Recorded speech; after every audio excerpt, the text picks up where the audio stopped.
Listen, I know a lot of you guys are wondering, what is the deal with this lock?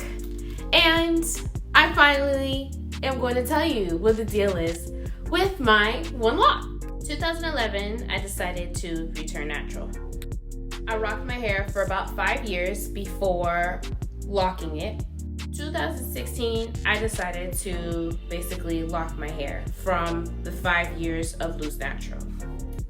August 22nd, 2018 is when I decided to return back to loose natural. And while I was cutting my hair, I was like, oh my gosh, I completely forgot. Let me go ahead and keep one. And I was like, oh, let me just keep the one so I can see how long my hair would be. And I cut it.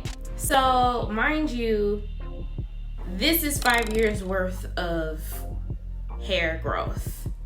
And this is just the side part of my hair.